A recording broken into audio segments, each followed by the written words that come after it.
इस मंच के माध्यम से ये बताना चाहूंगी कि हम सब लोग प्रयासरत हैं कि हमारा जो नगर पालिका क्षेत्र है वो पूरी तरह स्वच्छ, और इस पूरे अनुशासन को जो लोग छेड़ करने में लगे हुए हैं उनके ऊपर फिर दंडात्मक कार्रवाई भी हो, उनके ऊपर पेनाल्टी भी इम्पोज हो। तो इस कार्य में मैं चाहूंगी कि सब लोग आगे बढ़े। सफाई करने के लिए, सफाई बनाए रखने के लिए कुछ लोग आतुर रहते हैं, लेकिन कुछ लोग जो आदतन इस स्थिति में नहीं आ रहे हैं, अनुशासन को खराब कर रहे हैं, उनको भी चेक करने की जरूरत है और अपने स्वच्छ सुंदर वातावरण को मेंटेन करने की जरूरत है। तो एक सक्रिय भावना के साथ में हम सब लोग आगे बढ़े और अपने कस्बे को, अपनी नगर पालिका को एक सुदृढ़ स्टेट में लेकर आए।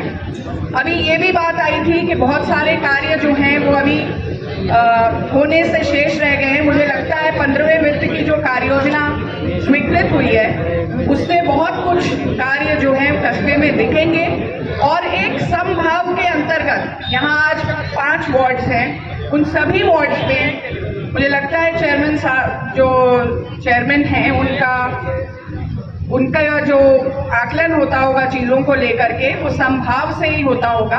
और क्योंकि रिसोर्सेस कम रहते हैं तो कभी किसी जगह पे प्राथमिकता तय होती है, उसमें कार्य पहले होता है, किसी में बाद में होता है, लेकिन हर एक वार्ड के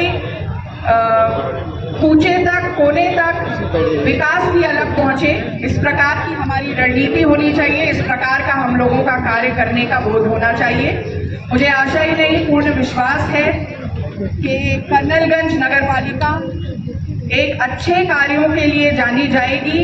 अभी तक जिस तरह से आप काम कर रहे हैं वो अच्छे हैं और इसमें जो गति लेकर के कार्य करने की आवश्यकता है और जो मंथन करने की आवश्यकता है उसको आत्मसात करते हुए हम एक बेहतर कार्य प्रणाली विकसित करते हुए अपने नगर पालिका को स्वच्छ और सुंदर बनाएंगे।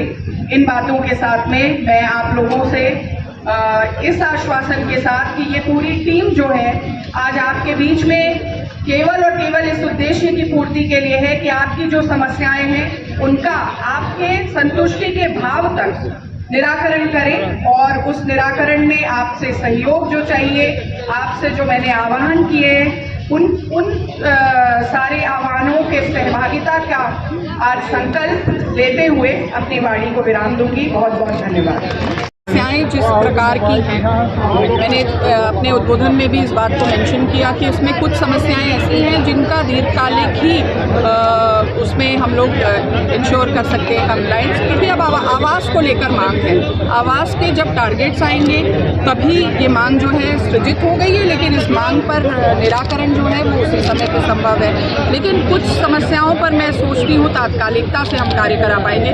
मैंने देखा बहुत सारे यहाँ पर वृद्धावस्था पेंशन और निराश्रित महिला पेंशन के ही आवेदन आए हैं, उन पर हम बहुत ही तत्परता से 100 के अबाउट इस तरह के आवेदन थे, उस पर बहुत इमीडिएट थी क्योंकि उसमें शासन स्तर पर बजट की उपलब्धता रहती है और उसमें तात्कालिकता से जो बजट है वो ट्रांजैक्टिविटी हो जाती है। तो इस प्रकार की समस्याओं के निराकरण हम लोग बहुत तेज़ी से कर लेंगे। राजकीय पुस्तकालय और अन्य तरीके की जो शिकायतें हैं उनको भी देखिए एक मैकेनिज्म तैयार हम लोगों ने किया है कि ये जितनी भी शिकायतें प्राप्त हो रही हैं उनको प्राथमिकता पे करें और उन प्राथमिकता निर्धारण के अलावा उसका अनुश्रवण भी इंश्योर हो, ताकि इसका जो एक परसेंटेज है मैंने संतुष्टि के भाव तक ये शब्द भी कहा है लोगों की जो समस्याओं का निराकरण है। तो हमारा प्रयास रहेगा कि हम लोग सभी को फीडबैक भी दें और इस पर जो आश्वासन यहाँ से दे रहे हैं उन पर खरे उतरें। करने में प्रॉपर्टी बहुत बड़ा मुद्दा अतिक्रमण है, क्योंकि ये मैंने बहुत डिसेंट्रलाइज्ड फॉर्म में रखी हैं, तो ये आज पहली बैठक थी। हो सकता है जिस क्षेत्र में अतिक्रमण हो उस वार्ड में इसकी बात उठे, हाँ, तो वो बात शायद उस वाली चौपाल में उठे, उस वाले नागरिक संगम में उठे। और अतिक्रमण आपने विगत अभी कुछ 4 जो हम लोगों ने संगम नगर पालिका क्षेत्र में किए हैं वहाँ भी देखा होगा कि अतिक्रमण पर हम लोग निरंतर प्रहार कर रहे हैं। ट्रैफिक में व्यवधान होता है और एक पूरा एस्थेटिक भी जो है नगर पालिका का वो खराब होता है। तो मुझे लगता है कि अतिक्रमण मुक्ति कराने के लिए जो भी प्रभावी कदम है वो कर्नलगंज में। एक मैम मैं इसको चेक करा लूँगी कि कार्य किससे लिया जा रहा है और क्या, क्योंकि वर्कफोर्स की कमी है तो निश्चित कोई कार्य हो सकता है कि ऐसा लिया जा रहा हो। लेकिन दूसरी चीज़ आपने जो ये बताई है कि नामांतरण शिकायतें हैं, बहुत ज़्यादा, इसको भी चेक करा लिया जाएगा। इसमें शिकायत नहीं परिलक्षित हुई, लेकिन अगर हैं इस प्रकार के इश्यूज तो थैंक यू मैम।